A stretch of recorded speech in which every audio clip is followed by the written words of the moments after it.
makeup void. I'm Trin and welcome back to my channel, and I am not wearing any makeup. I had an unexpected, not willing, originally challenge to not wear makeup for 30 days, which I did with one day, one exception. But even since that one exception, a full month has passed. So I didn't basically wear makeup I haven't worn makeup pretty much since like May 31st and it's like July 18th or something, 19th or something now. And I've learned quite a few things about myself in that time, and a lot of those things actually started happening during my no-buy. So this is kind of like 5 things I learned about myself not wearing makeup for a month, but also it's like things I learned during my no-buy that I just didn't have the words for at the time. So it's like kind of 5 things, kind of no-buy finale part 2. If you're curious, I have wanted to come back to YouTube for several months. Insert a bunch of excuses, that's why I haven't, but I realized if I'm going to get back into YouTube, I need to sit down and film a video. So that's what this is. If you are curious to learn what I've learned about not wearing makeup, give this video a like, dislike, subscribe. Let's go ahead and get rolling. 5 things I learned about not wearing makeup in the past like month and a half. I feel prettier without it. I do. And what really kind of solidified that for me was a few weeks ago, someone called me pretty and I wasn't wearing makeup. Just for a long time, makeup was like my only way to feel beautiful. I have a lot of body issues, as I'm sure many people have, but pretty much instead of like trying to better my whole body, I would just slather makeup on my face, be like, well, at least my face is cute. And like, who cares about what the rest of my body looks like? At least my face is pretty. And so that was a big thing I learned, and I kind of was learning it during my no-buy because I didn't ever hard stop not wear makeup, but I went from like every single day wearing makeup to like maybe skipping once or twice a week, sometimes 3 times a week. You know, it depends if you have doctor's appointments and like they need to look at your face, you don't want makeup on top of it. So I slowly stopped doing makeup over this year, but like I think my official like start date for this was like May 31st or June 1st or whatever. It was one of those days. So yeah, I just became more comfortable in my skin. Now, granted, I am very fortunate in terms of like the appearance of my skin. I hardly have any redness in my skin. I don't get a lot of like facial acne. Yeah, there's texture on my skin, but if you're like far away and we're having like a social distance safe conversation, like you're not looking that close up at my skin. I'm not looking that close up. You're not looking that close up on my skin. And I think a lot of when people wear makeup is because we have to sit so close to the mirror. It's kind of like you're scrutinizing everything because you're so close and you're staring at yourself for like 30, 40, however long minutes a day doing it. And so not staring at myself that long, that up close for every day, but also I just became more comfortable in myself and my skin. And I've also made more other changes, which I think in my points. Yeah.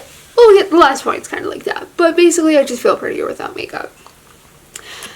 Thing I learned number 2 is that makeup for me was like the biggest way to get validation from others. Growing up, I was the quiet kid. And by the quiet kid, it was I never talked. Period. At home, I would be a blabbermouth and talk all the time. But like in public, I would just not talk at all. Just not say a word. And that really was the case until I got medicated. And if you've followed me for any length of time, I have schizophrenia or schizoaffective disorder and all of that. So it wasn't really until I got like on antidepressants and antipsychotics that like my at-home personality, where I'd like be constantly talking all the time, I finally had the ability, like with my mood stabilized, to talk and be social and have conversations and not freak out about it and not overthink everything. And I'm not saying you need like mental illness medications to like learn how to socialize, but for me, like that was huge in helping me talk. And the same breath, that was also around the same time where I was getting into makeup. So I was like feeling more confident, learning how to conversate with people, and then like conversations would just start because someone would like compliment me on my makeup, and then we might talk about makeup, we might go to this, we might go to that. But over time with that is that I started using makeup as a way to get validated. I would not feel my best, but then I put on a full face of makeup and people compliment me on it. And the most ironic thing about doing makeup for so long is that it's always on the days that I hated the way my makeup turned out that I got the most compliments. So it was really hard when people complimented me on my makeup, and I'd be like, thanks, I hate it. And this is why it was very hard for me to accept compliments on that day. But if I did like a 2016 cut crease, which I did a lot in the first few years of doing makeup, even after the 2016 ship sailed, I would spend like twice as long doing a cut crease in the morning, and people would be like, not say anything. But if I did a bad job, to me, doing makeup, got comments on it. But yeah, it just needed validation. Makeup is how I got it. Makeup also disguised what I was feeling on the inside. I told people a lot that makeup is kind of my morning meditation. Get up, make a smoothie, a green tea, and just sit down and have a nice, quiet, relaxing morning, getting myself ready for the day. You know what's also you could do as morning meditation? Yoga. Or just meditation or deep breathing in general. It's literally do that. And it's the same thing. And so when I was taking away makeup, I realized I need something else to do in the mornings, because I am not a get up, get out the door, super fast, brush teeth, throw on clothes, maybe grab something for breakfast and head out. I am a slow morning start. I don't mind waking up early. Don't mind it at all. But when I'm going to do that, I give myself enough time to have a very slow start to my day.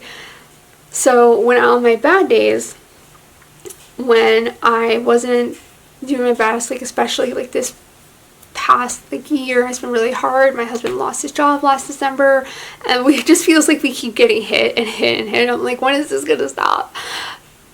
But so because of how hard this past year has been, I was really, really using makeup as a disguise, because if people thought that I looked pretty, we could have conversations, it would kind of just hide the fact that on the inside I was just dying inside, just struggling so hard.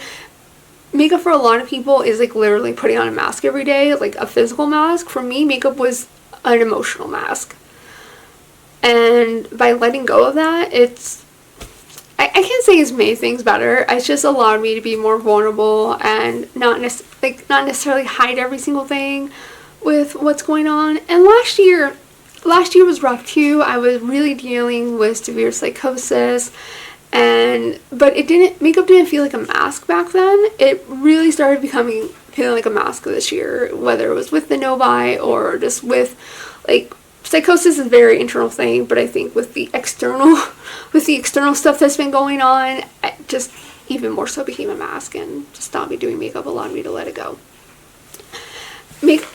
Stop doing makeup also forced me to get creative through other outlets. Whether I tried writing a story last month and burnout, and I kept telling myself it's not about motivation, it's not about discipline, and then I was like, I don't care about the need to start discipline. I'm going to focus on the motivation and lack thereof of doing it.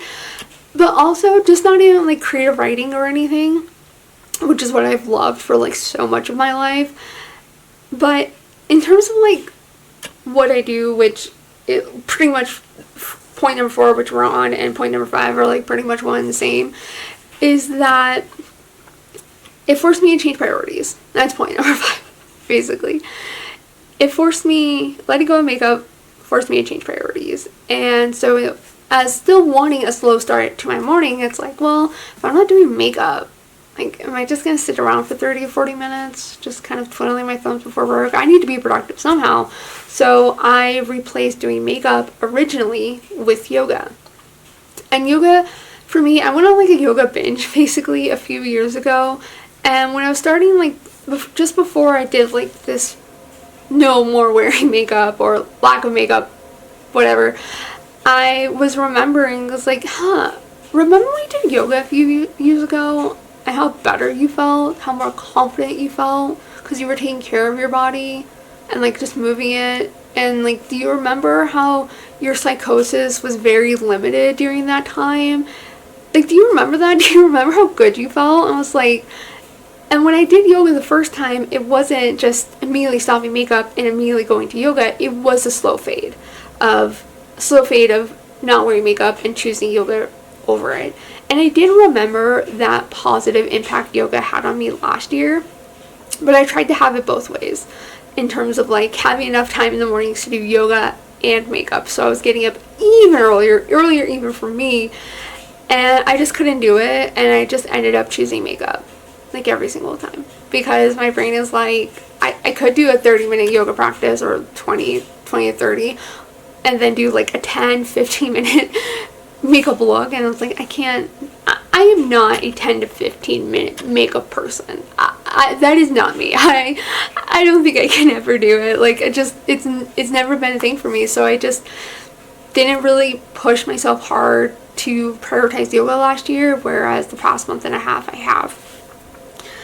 So maybe I should have made changing priorities like 0.5 and priorities or creative 0.4. Part 4, it doesn't matter. Basically, between these two things of what I've learned is I enjoy yoga. I really do. I love the impacts, and I know how beneficial yoga is, not only physically, but like in your brain. I did film a video for like literally years ago after I like came back to makeup, because I also wasn't filming YouTube during that time, about like everything that I've learned about yoga, and maybe I should watch it, cringe at it, and like redo it. But pretty much back then I found a lot of scientific evidence of how yoga impacts the brain. Like, it starts recalculating, it starts reformulating, or it does things like I don't know how to explain it, but like yoga is very beneficial, not only to moving your body but your physical brain. So but I just very quickly in June realized that I didn't want to just do yoga every morning. I wanted options. So my brain was like, and I've been really kind of like on a health kick as of late, and so my brain was like, okay, well, yeah, you can do yoga, but remember those kettlebells you've had in the garage for so long? Like, you've had these kettlebells for years, and how you barely touched them. You haven't touched them at all since you moved into this house, or pretty much at all since you moved to Colorado 5.5 years ago. Like, when was the last time you touched those kettlebells? And so I dug those out, and I started doing kettlebell workouts. Like, I try to do twice a week, sometimes. That's kind of like, I want to do 2 times a week. My eventual goal is 3 times a week. We'll see how it goes. But basically now I have options of, okay, let me wake up, let me evaluate my body. Do I need something more meditative, slow start? Do I need some yoga? Or I'm like, I need to lift some weights. I need to use the kettlebells, have a little bit of cardio. That's why I really like kettlebells, is because it's just, the kettlebells as a tool is kind of like an all-in-one exercise equipment for your body, and like what you can do like for arms and leg strength and like core strength. So that's why I bought kettlebells like years and years ago, because I was like, I don't want a full like machine, I just like want like 3 things. So I went back and I brought out my kettlebells, and I also haven't ridden my bike in years, mostly because my bike tire pump was busted, and I was like, I don't feel like riding. Well, it's like, start with yoga. Wanting to do yoga encouraged me to bring out my kettlebells, and I was like, I really miss riding my bike, because as a kid, my summers was not spent hanging out with friends, because I barely talked. My summers as a kid was spent riding my bike to the lake by my house, and riding my bike around the lake and going on the swing set. Those were my summers, and I loved it. I was like, I remember how much you loved riding your bike. Bring that back. So in the mornings now, I haven't rode my bike like before work in the mornings, but it's kind of like on the weekends, or it's like I could take a walk, or biking's so much faster. Let me just bike to the grocery store instead of walking. It's just so much faster. So I've also been getting into that. So now I have like 3 options of what I can do in the mornings. Yeah, I can walk on the treadmill. Yeah, I can go for a run. I hate both of those. I really don't like walking unless it's like moonlight under stars or something romantic. And I really don't like the treadmill. I just don't really like either of those. So like, including walking and running, I have like 5 options of what I can do in my mornings besides makeup. And I like having that options. I like how, you know, there's just so much yoga and like kettlebell and like workout content on YouTube in general that you don't have to do the same routine every day. You can always change it up, find a different order, categories, or something like that. Moose just walked in the room, so I got distracted by him. But basically, I just have more options, and it's a lot of options, but it's also almost less options, because with makeup, having like a huge collection as I did, love playing with color, I would immediately have decision fatigue. So I'd have like all like the literal colors of the rainbow of what I could do with my makeup in the mornings, and I was like, this is too much. But then like exercise, I pretty much only have 2 options in the mornings depending on my body. Like consistently during the work week, I only have like 2 options to be less overwhelmed. So those are the things I've learned. If you're new here, hello, this is Moose, he's my good boy. And so where is my makeup now? Where is my relationship with makeup now? Right here. This is pretty much my Pikachu Evolution Alter. This is a green blanket. These are all sitting on top of a tote, and this is where 95% of my makeup is now. In this tote, and this tote is heavy as heck.